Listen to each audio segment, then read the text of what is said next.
Come on, if you would, please. I've got one better for you. Listen to this, ladies and gentlemen. The biggest professional athlete in the entire world, my guest at this time. His name, Andre the Giant of the Global Franchise. Exactly how much? You are way to hold big Jerry sometime back. What was the name of that year?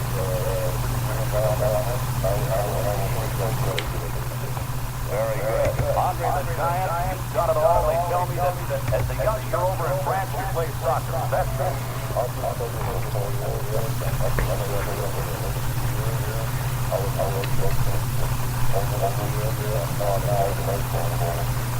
And you have traveled all over, like the rest of that.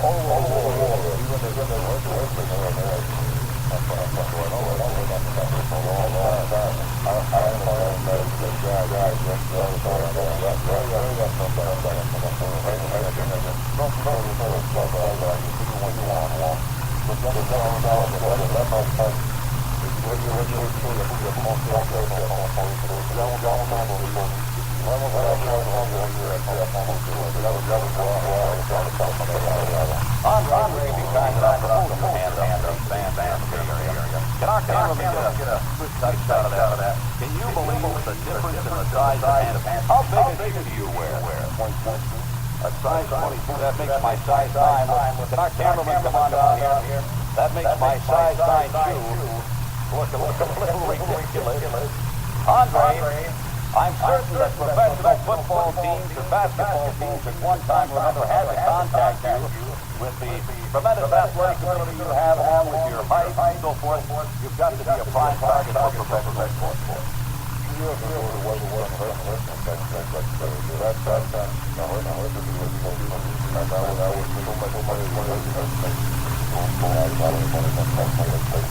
tell you what, very good. Andre the Giant, the gentle giant, until you get in the ring, and that's a completely different story.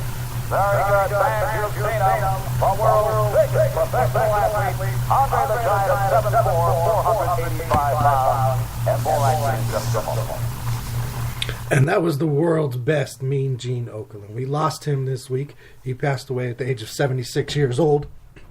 And for many people my age and older, Mean Gene represented, your childhood, the voice of your childhood. You watched the WWF at the time, WWE now, and his voice, his interviews, the promos that he cut with the wrestlers, it's what you looked forward to. You wanted to hear that. You wanted to see the match. How was it going to build up? The story that was told through Mean Gene's voice, through the work that Mean Gene did. He will be forever missed. I mean, everybody who's come up through the business talks about how great he is as far as, a person and inspiration as to why they got into the business. And I have to say, one of the reasons when I really thought about it this week that I gravitated and had this passion in me to do this would have been from watching him as a kid do promos with the wrestlers and the guys that were, these fictional characters that I followed as a kid. So that was Mean Gene. This is Real Deal Sports Talk with KP. It is January 5th, 2019.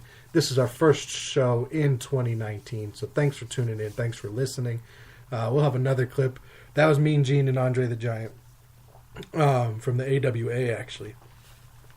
And at the end of the show, we'll have another Mean Gene soundbite with Macho Man and Hulk Hogan as well. Just again, it's nostalgic. He passed away this week. Big part of my childhood. Sports show, sports connection. It's all real. It's all love. But we got a lot to talk to today outside of Mean Gene. Big shout out to Packers owner. That team did win the 3rd annual KP Showdown, beating my team, One Pride, in the championship game. So 3rd annual Showdown is over, and we are down to coming up next year. I've now taken 2nd place twice in the 3 years and 4th place once. So I got a little bit in my craw. I want to go in there and try and get that 1st place next year and finally bring it home for the show one time.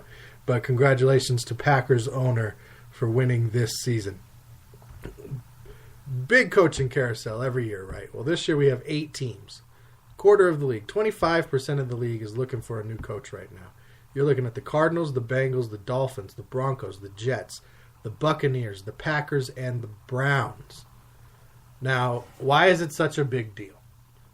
Why do we follow the coaching hires? Why does it get so much press so fast? Well, here's the thing.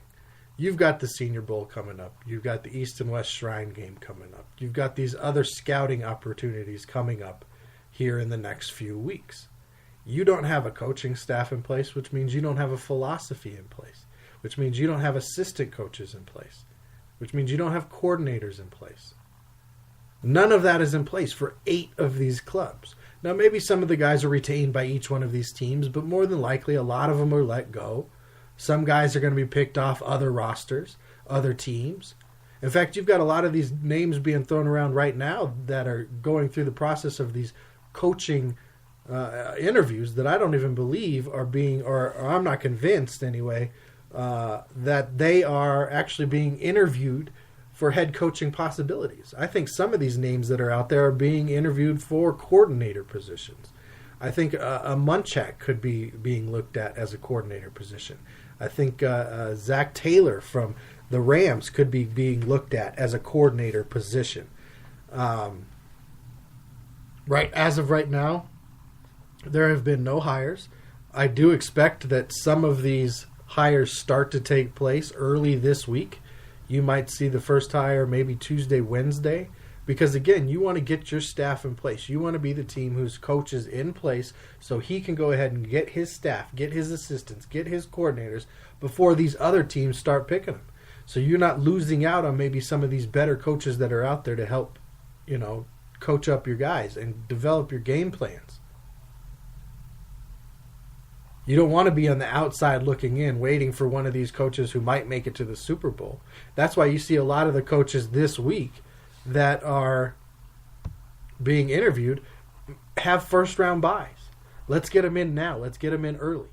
Let's get them in before we can't talk to them later on. And then if they become available, we can go ahead and move forward with the hire at that point and not be stuck in the interview process at that point still.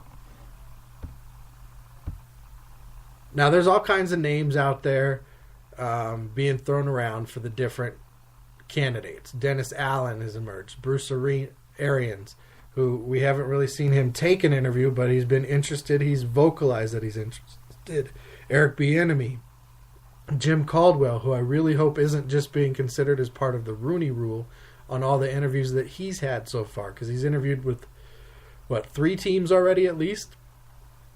Dan Campbell, Matt Campbell, Iowa State coach, Pete Carmichael, Matt Eberflus, George Edwards, Vic Fagano, Brian Flores, Adam Gay, offensive coordinator at USC right now, Freddie Kitchens, Dirk Cotter, Matt LaFleur. So there's so many names out there being thrown out, and that's not even all of them, that are being thrown out for just 8 positions. So, I am convinced, I do think that some of these guys taking interviews are going to end up being coordinators on some of these teams and not head coaches. And they've got to do it fast. Another team that's got to do something fast and decide what they're going to do outside of this coaching carousel is the Pittsburgh Steelers. Because they're keeping Mike Tomlin. They let Joey Porter go, the linebacker coach, and I expect other changes to be made on that front with that coaching staff in that organization. Now, we had the Le'Veon Bell incident coming into this season, where I'm fully on supportive of Bell's side. I think it's amazing that he chose himself over the money and his long-term health and his long-term outlook over just cashing in on $14 million for one season. I applaud him for that. Most guys in the league would not have the bravery and or the follow-through, the conviction to go ahead and do that. I have been on my show before. I talked about it. I do not think his team needed to be talking about his financial business at all in the media. Big Ben has gotten to the point where he thinks he's untouchable and he's earned the right to just talk about whoever he wants, however he wants. It's about time for him to be quiet, step back, and be a leader. And not this, I have an opinion about everything and I'll do what I want.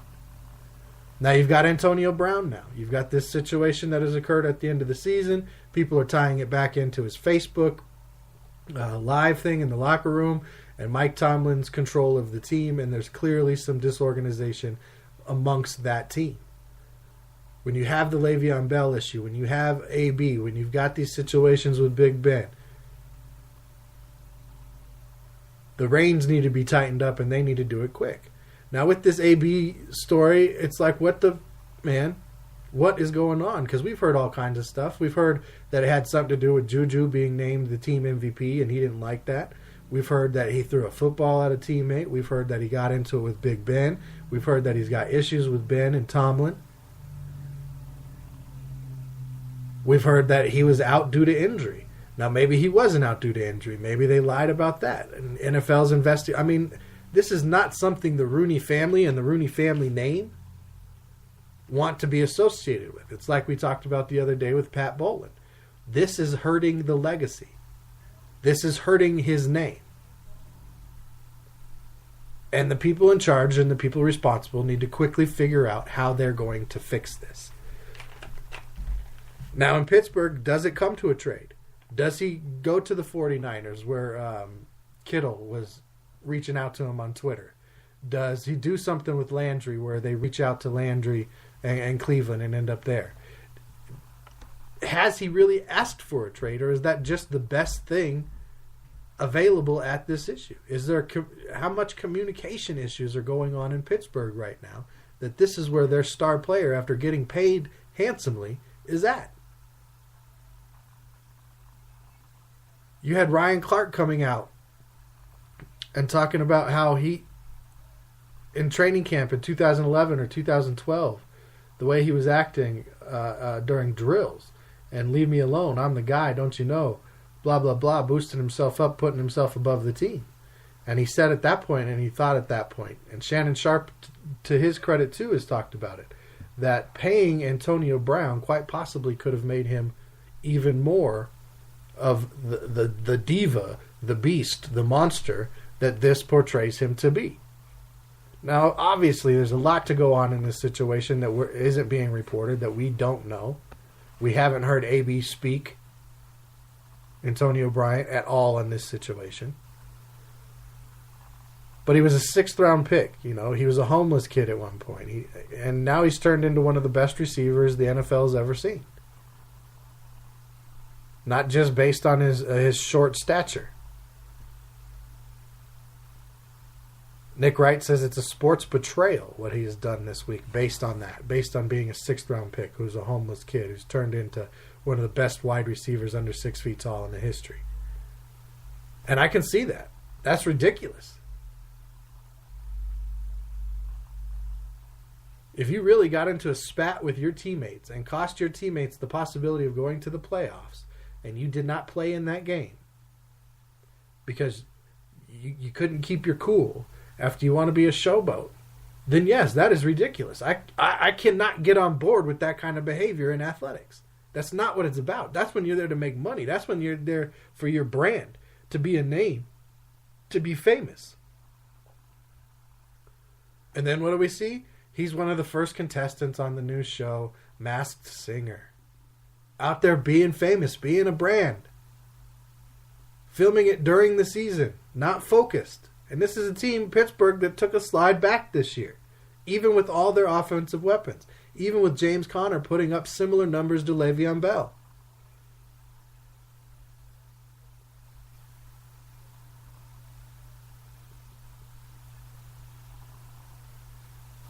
There's problems there. I don't know, even with his talent, as remarkable as a player, as remarkable as his hands are, his route running, his speed, his quickness. The more I'm starting to see this, and I defend the players against everything. I'm on the players' side against the team, the league, the fans, you name it. Almost in every scenario. I can't get behind AB in this one with what's been reported. I can't get behind Pittsburgh with what's being reported and how that organization's being run. I can't get behind Mike Tomlin staying there as the head coach.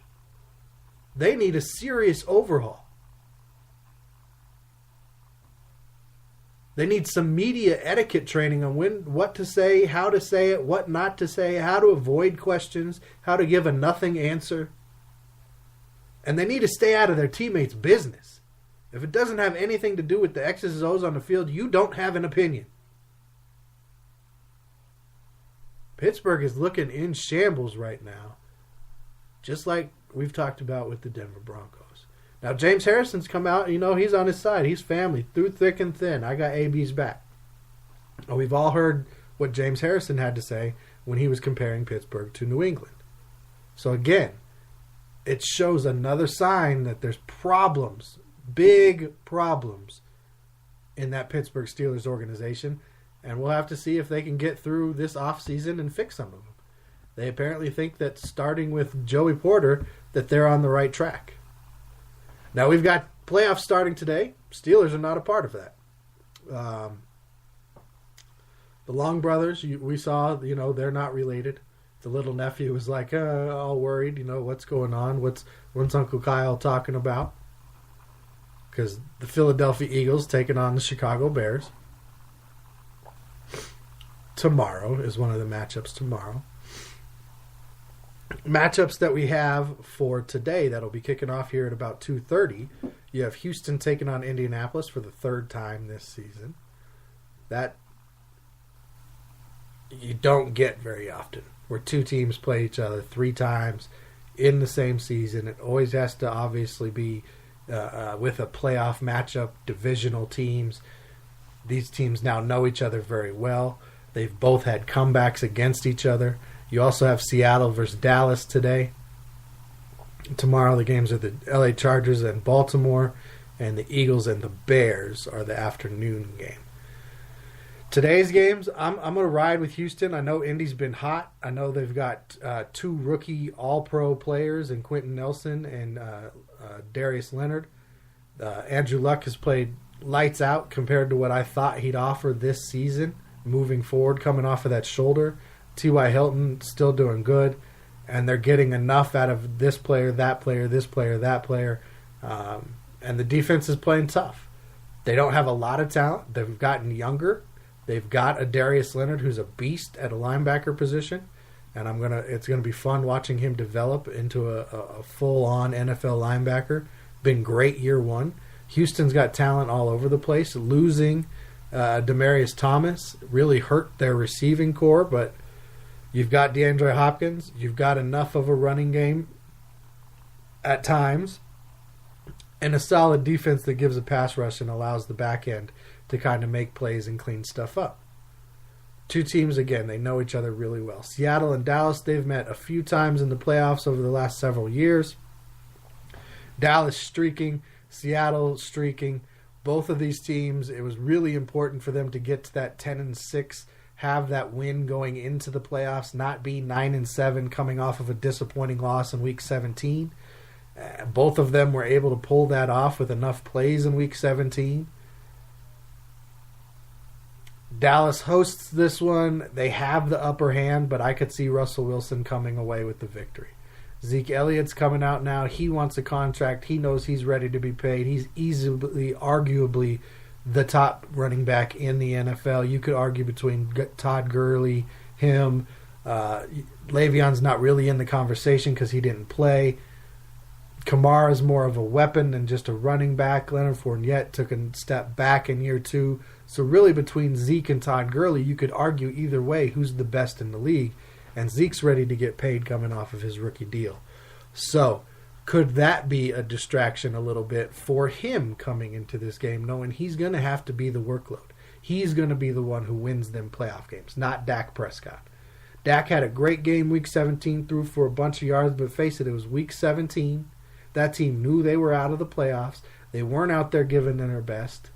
And even if it was their best in their head, because psychologically they know there was nothing to play for, their best might have been 80% of their best. Let's be real about it. Let's be honest. When you know you ain't got nothing to play for, you can say, oh yeah, I'm giving 100%, 110%. But is it really that 110% that you'd be given if something was on the line? If you were going for the division, if you were going for that wild card round, if you were going for first round bye, it's just not. It's not. It never is. So I'm going to take the Texans. I like what the Texans are doing. I'll take the Texans to beat Indianapolis today. And I'm also, because of Russell Wilson, going to take Seattle to somehow figure out how to beat Dallas today. But Dallas very easily could walk away with the way their aggressive defense plays if Seattle doesn't come out and play really strong in this game. My awards for the regular season. I don't want to wait till the playoffs are over and have them be influenced in any way by some of the players that are still out there. So, everybody puts out their predictions on who's going to be Rookie of the Year, who's going to be the MVP, this, that, and the other, okay? So I'm going to put mine out there. Coach of the Year, I'm going with Matt Nagy of the Chicago Bears. I think the job that he did with the Chicago Bears, even though Khalil Mack had an impact, Khalil Mack was not the difference on the offensive side of the ball. His play calling, his daringness, his boldness, the way he used Tariq Cohen, the way he ran with Mitchell Trubisky, very impressive what he was able to do with that team as they went to a 12-4 mark, winning the NFC North division where everybody had either the Packers or the Vikings, more likely the Vikings, winning that division. And he goes up there and he steals the black and blue division this season. So great job by Coach Nagy there with the Bears. Going to be a thorn in my Lions' side, I can see, for some time to come. Offensive Rookie of the Year, I could argue three people. This is the order I have them in right now: Saquon Barkley, Phillip Lindsay, Quentin Nelson. I would love to see somebody like Quentin Nelson for what he did this year, becoming an All-Pro and a Pro Bowler, get that award. That's just not how it works. He didn't get the headlines. He's not in the press. He doesn't have all the highlights on SportsCenter. Saquon Barkley played the full season. We all saw Phillip Lindsay end up with a wrist injury, was not able to finish out the season and get as much out of it as he could. Saquon Barkley also had a lot more catches out of the backfield than Phillip Lindsay did on the year. Phillip Lindsay, very, very great season.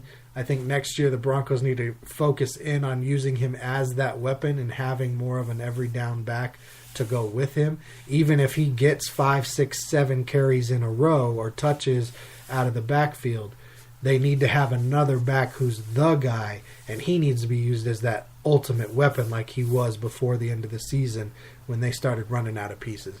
Quentin Nelson, he's going to have a nice, long, amazing career for the Colts as an offensive guard. Defensive Rookie of the Year side, I have Darius Leonard as my Defensive Rookie of the Year. Amazing to lead the league, 163 tackles this year. He's got interceptions, forced fumbles, tackles for loss, sacks, all kinds of stuff. Just a stud. Not sure why he was left off of so many All-Pro and Pro Bowl teams, but, whatever. It is what it is. Behind him, I would then have Bradley Chubb and Derwin James. Derwin James, amazing season, really solidified the back end of that Chargers secondary as a rookie. Bradley Chubb putting up over 12 sacks on the season, did exactly what he was brought in to do, and that's rush the passer and hold down one side opposite of Von Miller. My Offensive Player of the Year, I would go with Patrick Mahomes. Like I told you guys many times, he's clearly the most exciting player this year. So Offensive Player of the Year for sure for Patrick Mahomes. His creativity, his off-schedule stuff, the deep balls, the running, the touchdown, the ability to just never give up, keep things interesting, and keep the play alive. He did a great job of that this season. Defensive Player of the Year, I'm going with Aaron Donald. If you got a defensive tackle, an interior defensive lineman who can get 20.5 sacks in a season, he's doing big things. I think he should be up for the MVP award. Definitely going to get his back-to-back Defensive Player of the Year awards. I'm sick of all this talk about Khalil Mack as the Defensive Player of the Year. I get it. Big market, a lot of press. Guess what? Aaron Donald's in LA, bigger market, a lot of press, bigger numbers, more of an impact. Team had a better record. Khalil Mack's defense finished with a better mark. He got his first team All-Pro nod over Von Miller, who had better stats on the season than he did. That's the award he's going to get. Defensive Player of the Year, second-year running, Aaron Donald. MVP, up until the last 2 weeks of the season, I had it as Drew Brees. I think you could still argue Drew Brees. I think Aaron Donald should get it as a defensive player, a defensive tackle who put up 20.5 sacks. Normally that's a defensive end who's putting up those kind of numbers. But right now, at this point, it's pretty clear Patrick Mahomes is going to be the MVP this season. After that, I have Aaron Donald and then Drew Brees. I think you could argue all three of those scenarios. Now, after the awards, before the Super Bowl, actually the same night as the winners of these awards come out, we're going to announce the people who go into this year's class for the Hall of Fame. Now, the finalists have been announced. They were announced earlier this week. Zach Thomas was not named a finalist, even though his career numbers are better than last year's enshrinee, Brian Urlacher. Brian Urlacher, across the board, his numbers are not as good as Zach Thomas. But Zach Thomas did not play at Chicago. He was not a linebacker in Chicago. He played for the Miami Dolphins. Largely, he played for teams that did not achieve success. Brian Urlacher played in a Super Bowl. So Zach Thomas doesn't make it. It's almost like, to me right now, that the Hall of Fame is becoming the Hall of the Very Good, or the Hall of the Media Hype, the Hall of the fan favorites maybe, but not truly the Hall of Fame. Not those true greats that transcended, that just did stuff that nobody else was doing better than anybody else was doing it. And the prime example is Zach Thomas. His numbers are better than somebody who was enshrined last year, and he's not even in the finalist conversation. So who is in the finalist conversation for this year, you ask? Well, let me tell you real quick. Here's the list of the 15 finalists for this year's class. And I'm just going to say if I think they're a Hall of Fame candidate, in my opinion, or if they're a Hall of Very Good candidate, in my opinion. Starting with Tony Gonzalez, Hall of Fame candidate for sure. Isaac Bruce, Hall of Very Good, in my opinion. Edgerrin James, Hall of Very Good, in my opinion. Where he did transcend a little bit and follow in that Marshall Faulk mold of being that dual threat runner, pass catcher, line up in the slot, line up outside. When he was with the Cardinals, when he was with the Seahawks, you didn't see a lot out of him. After the injuries, after Peyton Manning was gone, you didn't see the same Edgerrin James. He was really good, very productive. I could say the same thing about Frank Gore, but Frank Gore is so far up on the all-time lists, I don't know that there's any way you could keep him out of the Hall of Fame with what he's doing. Edgerrin James, it's not that I want to keep him out of the Hall of Fame, but the fact of the matter is he wasn't transcendent. He was a lesser version of Marshall Faulk, doing the same kind of things. And if you're not on that same level, and Marshall Faulk is a Hall of Famer, to me, you don't get in. Ed Reed, Hall of Famer. Steve Atwater, in my opinion, Hall of Famer. He transcended the safety position. He was that blend of that heavy hitter cover guy. He had a little bit of the Ronnie Lott, Dennis Smith in him, but he also had a little bit of the Ed Reed in him. Maybe I'm biased because I grew up playing and watching him and had him as a coach at a football camp, but I really liked Steve Atwater more than, say, John Lynch, who's a finalist this year as well. And when you compare those two to me, I think Steve Atwater had a bigger impact on the game. John Lynch had more press around him. He did have, they both had Super Bowl victories. Champ Bailey, Hall of Famer. Ty Law, Hall of Famer. John Lynch, Hall of Very Good. Tony Baselli, Hall of Famer. He was pretty much all Jacksonville had at the beginning of their franchise. Steve Hutchinson, Hall of Famer. Alan Faneca, Hall of Famer. Kevin Mawe, Hall of Famer. Richard Seymour, Hall of Very Good. Don Coryell, Hall of Famer. Tom Flores, Hall of Famer. Pat Boland, Hall of Famer. Gil Brandt, Hall of Famer. These last three are senior finalists. Johnny Robinson, Hall of Very Good. So there's a lot of people, in my opinion, that are in this finalist that are true Hall of Famers, and there's a lot that are just all-time greats. They're really good players.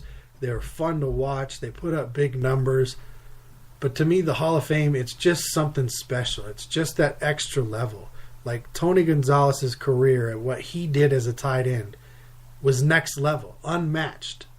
To this day, like his numbers might not ever be matched. the amount of Pro Bowls, catches, 1,000-yard seasons, touchdowns. You put all of that together, and what he's done has been remarkable, truly Hall of Fame type stuff. Can you say that about an Isaac Bruce? Can you say that about an Edgerrin James? Or maybe a Steve Atwater or a John Lynch? Maybe. I mean, maybe they're right there on the edge. Maybe a Kevin Mulway's right there on the edge. Or Richard Seymour.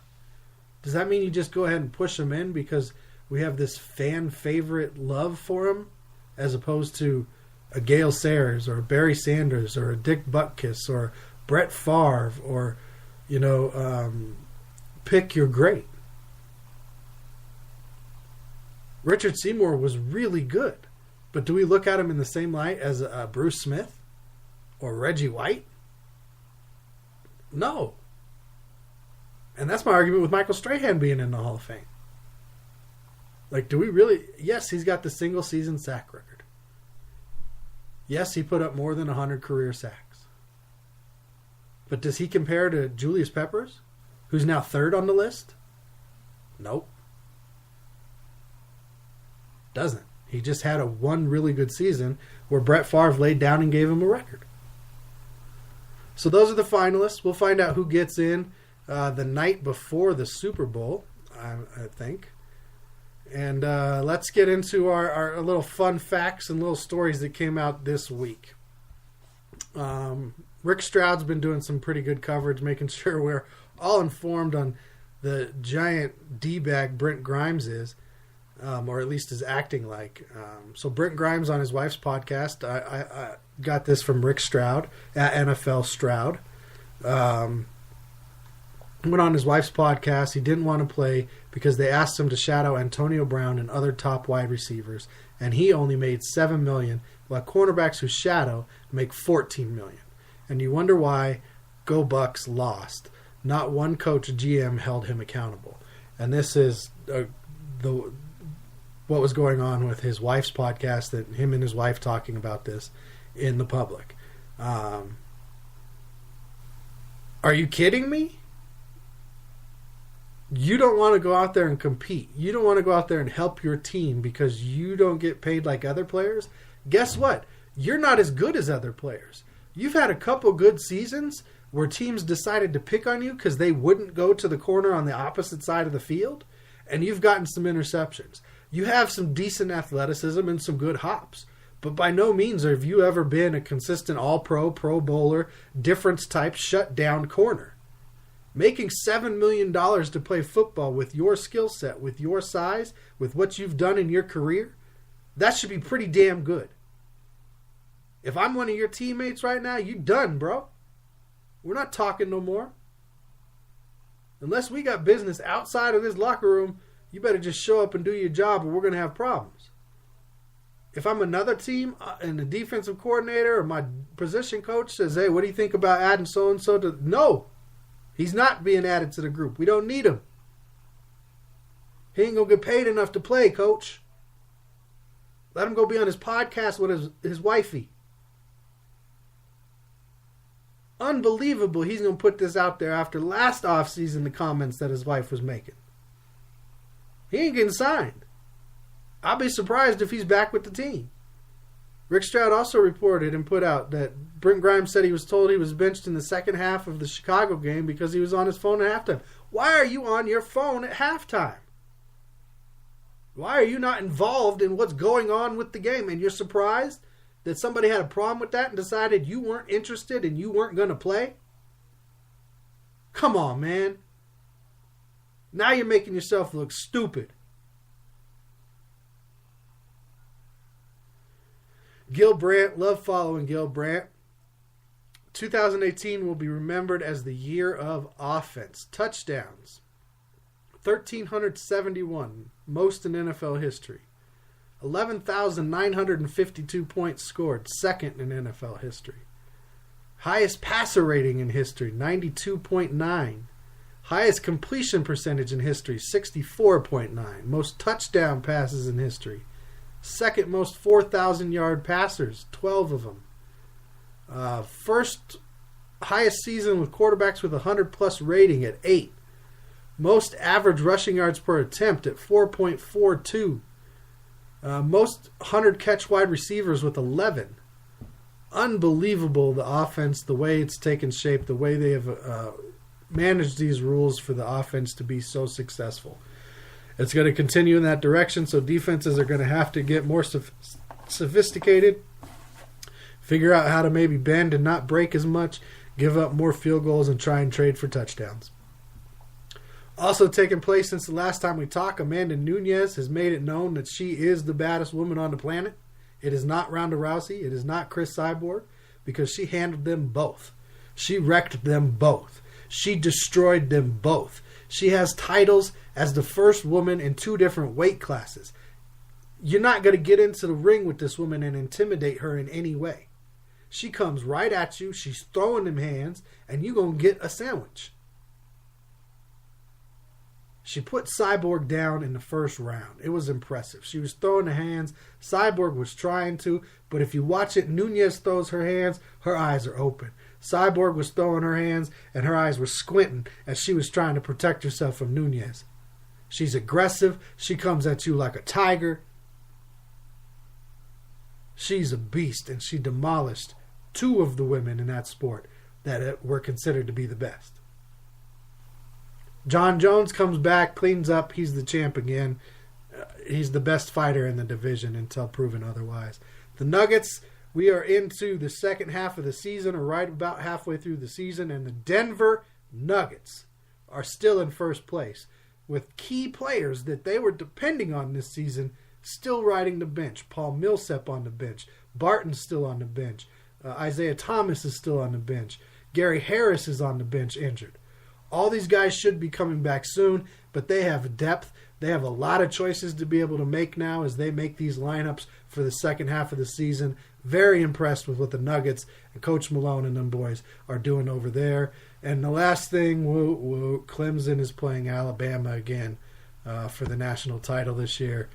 I'll watch, but kind of getting sick of that matchup. Got to figure out a new format.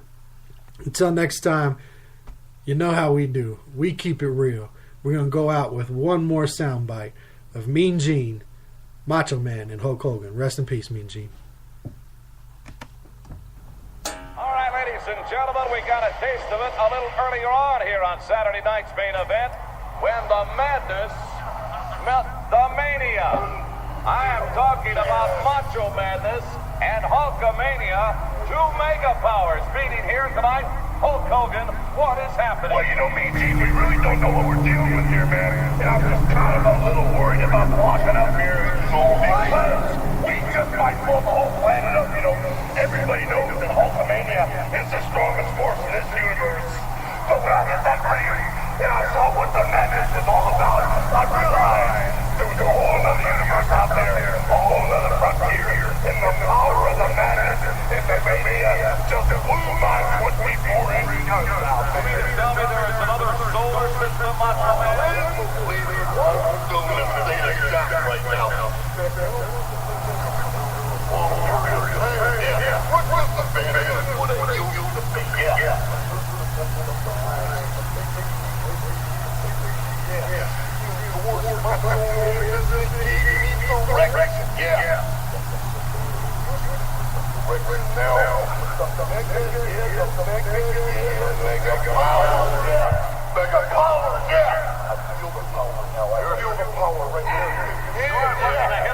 Macho Man. Never been better. Yeah. Don't you worry.